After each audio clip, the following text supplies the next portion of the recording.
दोस्तों सीधी बात में आज आपका फिर स्वागत है। आज हम बात कर रहे हैं बलरामपुर ऊंचागांव ब्लॉक का एक गांव है जहां रहते हैं अजय सिंह कॉमरेड जी।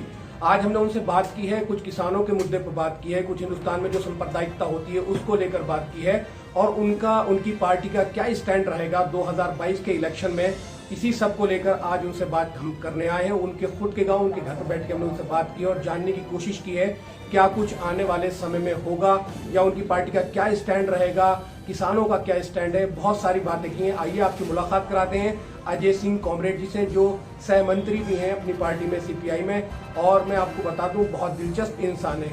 तो अजय जी, सबसे पहले हमारे व्यूअर्स को आप अपना इंट्रोडक्शन दे दें, अपने बारे में बता दें। मेरा नाम अजय सिंह है। मैं उत्तर प्रदेश किसान सभा का मंत्री हूँ और भारतीय कम्युनिस्ट पार्टी का जो है कार्यकारिणी का सदस्य प्रदेश उत्तर प्रदेश। अजय जी, एक बात जानना चाह रहे हैं कि किसानों को जो एक आंदोलन आजकल चल रहा है, बहुत बड़ा आंदोलन है जिसकी जो लीडरशिप है वो टिकट साफ कर रहे हैं, इसका असल मकसद क्या है और ये कब तक चलेगा? इस आंदोलन का असल उद्देश्य है जी। जो सरकार 3 कानून जो लाई है, जो किसान विरोधी जो बिल है, जब तक सरकार उनको वापस नहीं लेती तब तक ये आंदोलन चलता रहेगा और ये बहुत घातक है किसान के लिए। और सरकार कह रही है सही है, हम लोग कहते हैं कि सही है तो इन पर आकर के बैठ कर के बात करिए, बहस कीजिए कि कैसे सही है। और इसके साथ में चौथा कानून है इनका जो है बिजली बिल वाला जी। 2020 में जो ये बिल लाए हैं, ये इस तरह का बिल है। अब से पहले जो पंजाब की सरकार थी, हरियाणा की सरकार थी, दिल्ली की सरकार थी, उत्तर प्रदेश की सरकारें थी, तमिलनाडु की और जो केरल की और यहाँ की बंगाल की जो सरकारें थी, त्रिपुरा की जो सरकारें थी, ये सरकारें अपने किसानों का बिल माफ कर देती थी और 10 हॉर्स पावर और 5 हॉर्स पावर तक के जो बिल थे उनको पंजाब की सरकार ने माफ कर रखे थे। इसी तरह दूसरी सरकारों ने।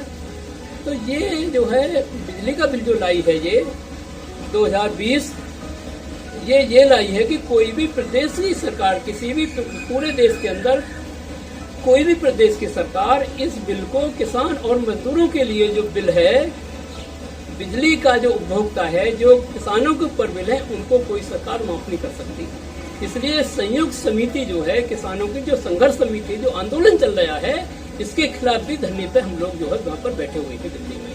और ये जब तक चलता रहेगा जब तक सरकार इस काले कानून को जो है किसान और मजदूर विरोधी जो है जो बिजली के जो उपभोक्ता हैं, इनके जो है जब तक ये इस बिल को वापस नहीं लेते हैं तब तक हमारा ये आंदोलन चलता रहेगा।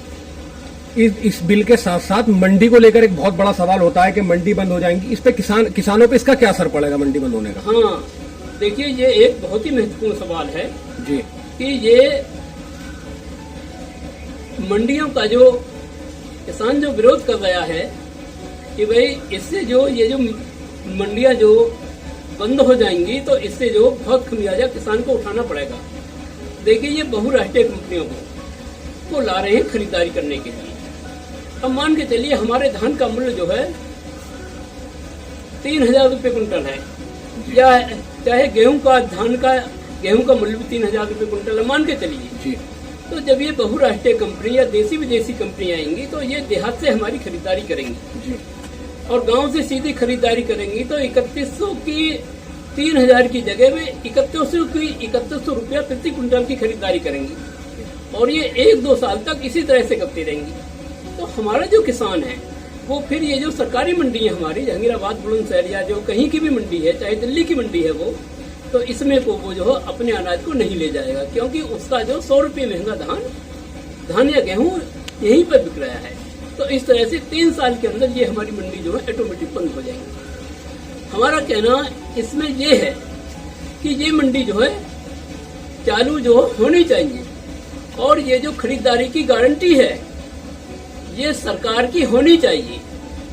जो किसान अपने माल को बेचे, चाहे देसी कंपनी हो चाहे विदेशी कंपनी हो, उसके माल की खरीदारी की गारंटी और उसका भुगतान कराने की गारंटी केंद्र सरकार और उत्तर प्रदेश सरकार की होनी चाहिए, उस कंपनी की नहीं। तो गवर्नमेंट ने किसान नेताओं से बात की है? अभी हाल फिलहाल कोई बात हुई है? नहीं, पहले ही वार्ता हुई थी, अब कोई जो है वार्ता नहीं है। इसी मुद्दे को लेकर जब से संसद चल रही है वहाँ पर 200 हमारे किसान रोजाना की जो धरने पर जंतर मंतर पर बैठ रहे हैं। अच्छा अजय जी, एक बात और बताइए, 2022 में आपकी पार्टी का क्या स्टैंड है? विधानसभा इलेक्शन को लेकर आपकी पार्टी का क्या स्टैंड है? हमारी पार्टी वामपंथी दलों का स्टैंड ये है, जिस तरह से जो है अभी जो 5 सूबे में जो चुनाव हुए थे, जिस तरह का मोर्चा वामपंथी दलों ने धर्मनिरपेक्ष पार्टियों के साथ मिलकर बनाया था, जैसे कांग्रेस पार्टी है, समाजवादी पार्टी है, बहुजन समाज पार्टी है, लोकदल है, इन्हीं के साथ में यदि मोर्चा हमारा बनता है तो हम इन्हीं के साथ मिलकर के चुनाव लड़ेंगे, इन्हीं को हम सपोर्ट करेंगे। और जो है हर हालत में हम किसी भी कीमत पर इस उत्तर प्रदेश के अंदर योगी की सरकार को नहीं हम बनने देंगे। एक महत्वपूर्ण सवाल पूछना चाहता हूं मैं ऐसे, आजकल सांप्रदायिकता का मामला बहुत ज्यादा है, देश में एक डायलॉग बहुत ज्यादा चलता है कि हिंदू और हिंदू धर्म खतरे में है, इसके लिए आप क्या कहना चाहेंगे?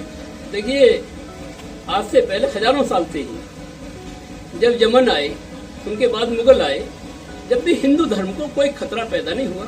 अंग्रेज आए, अंग्रेजी राज में भी हिंदू धर्म को कोई खतरा पैदा नहीं हुआ। जब से बीजेपी की आई है, योगी की और मोदी की सरकार दिल्ली और लखनऊ की गद्दी पे बैठी है, तब से हिंदू धर्म को खतरा पैदा हुआ है। हिंदू धर्म के लिए कोई भी खतरा ना पहले था ना आज है।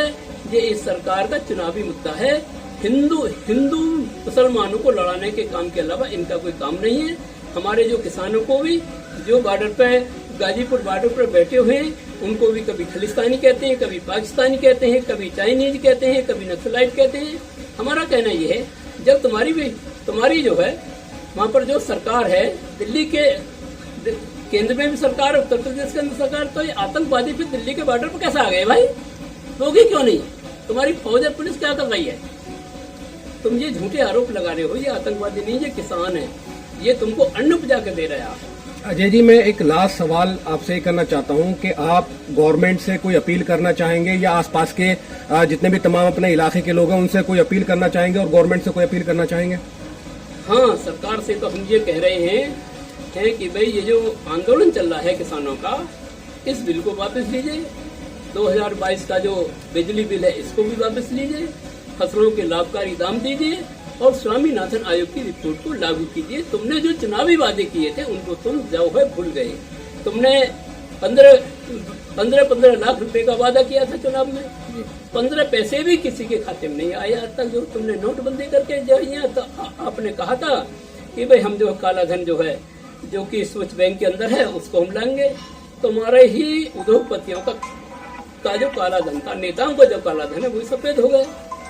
और अपने आसपास के तमाम लोगों को कोई मैसेज देना चाहते हैं, कोई अपील करना चाहते हैं? हाँ, हम जो है गांव-गांव में मीटिंग कर रहे हैं, आंदोलन कर रहे हैं और किसानों को संचित कर रहे हैं कि इस क्षेत्र के अंदर किसी भी कीमत पर हम हिंदू मुस्लिम दंगा नहीं होने देंगे, चाहे हमें कोई भी कितनी बड़ी कुर्बानी देनी पड़े, क्योंकि हम भाई भाई हैं। आदिकालीन जमाने से हम जो है आजादी की लड़ाई में भी सब जगह कंधे से कंधा लड़ा के हम जो है लड़े थे। जितनी कुर्बानियां हिंदुओं ने दी इस मुल्क की आजादी के लिए, उतनी ही कुर्बानियां मुसलमानों ने दी। अजय जी, FM टॉक से बात करने के लिए आपका बहुत बहुत धन्यवाद। आप लोगों को भी जो है बहुत बहुत धन्यवाद आपके।